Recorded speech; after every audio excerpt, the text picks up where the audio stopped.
If you're struggling to get the best images from your X5, in this video I'll show you the best camera placement, settings and editing tips to help you fix your bad footage. Firstly, get your camera settings right. If you haven't set your X5 up correctly in the first place, then it'll be an uphill battle to get the best images. Make sure your camera is set to H.265 and high bitrate recording, and that the sharpness settings are set to medium. I've found that with high sharpness settings you get an over sharp digital looking image with hard edges, and the low sharpness setting can look a bit soft. Medium is a good compromise for the best images straight out of the camera. The resolution that you're recording with this camera presents the biggest confusion for beginners in particular. When you shoot in 360, whichever resolution you select, it refers to the entire 360 image.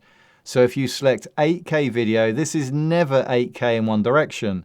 It's only a slice of that 8K resolution. So realistically, it's probably around 2.7K. In my 360 beginners course, I explain this like you are standing in the middle of a pizza, and when you reframe, you are choosing one slice of that pizza. So the same goes if you are shooting in 5.7K, then when you edit your video, it will only be around HD qualities, so 1920 by 1080 in any one direction. So always choose the highest resolution possible to start with, because then this will give you the highest resolution possible images once you've edited. So you may see 4K in the menu on here for 360 video, and of course ordinarily 4K would be high resolution, but 4K with a 360 camera is not high resolution because it's shared around the entire 360 image. With slow motion filming, the same rules apply, but with the X5 you're forced to reduce the resolution in order to increase that frame rate. So at the moment you can use 5.7K for 60 frames per second,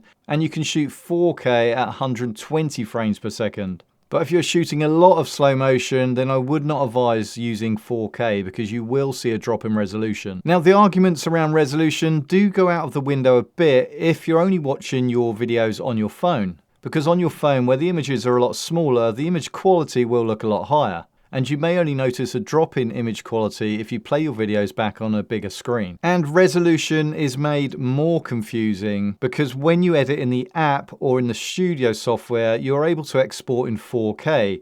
But this is actually upscaled, so the software fills in the gaps using AI to create a larger resolution image. And we will look at the best export settings later in the video. Clean your lenses and lose the lens guards. I have several microfiber cloths and I usually leave one in my front pocket, back pocket, and one in my camera bag. Any smears and smudges or dust or dirt on the lens will affect the image quality. And if you do ever need to replace your lens, then make sure to do it, if possible, in a dry, dust-free location. If you get dust trapped behind the lens, it will show up in every shot. And also, if you're shooting in or around water with your X5, any water droplets on the lens will ruin your shot. And also, you can't shoot good images underwater with this camera without an underwater housing. When you start shooting with your X5, it makes sense to use full auto settings to make things simpler and easier, especially if you're a beginner. And auto nowadays does a pretty good job most of the time. However, if you're trying to get the best images possible from this camera, then you need to consider the most important fact about auto. With auto, the camera is guessing what the image should look like based on averages, so the resulting image could easily look too bright or too dark. I'll save a big talk on manual settings for another video, but for now, let's get the pure video feature to do all the hard work. So a simple solution with the X5 that can help you with low light shooting is to use pure video mode. But there is a tiny tweak that you can make to this mode to give you better shots. So when you use pure video mode, you'll want to swipe from the right of the screen and adjust the exposure value.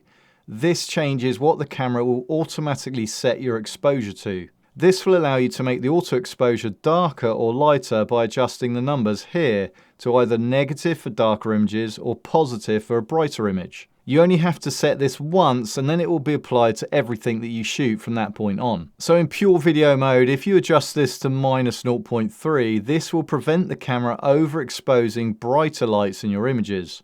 And also, if you select manual white balance here, this means you'll be able to tweak the color of your shot, which can sometimes look too orange. Just slide the selector up and down and monitor the result on your phone or on the camera screen. During the daytime, you can also use exposure value to give you a better looking image. So I usually set the EV to -0.3 or -0.7 or sometimes even -1. This then usually adds more detail into the sky, making clouds look much better without compromising the rest of the video image. A very important tip here is to always remember to reset your camera back to where you started. So reset your EV back to 0 and switch everything back to auto if you've changed it. I've spoken to a number of people that have accidentally left manual exposure on, or they've left their EV on +5, and then they've wondered why all of their footage is overexposed, so super bright. With the X5, you also need to get better camera placement that's closer to the action.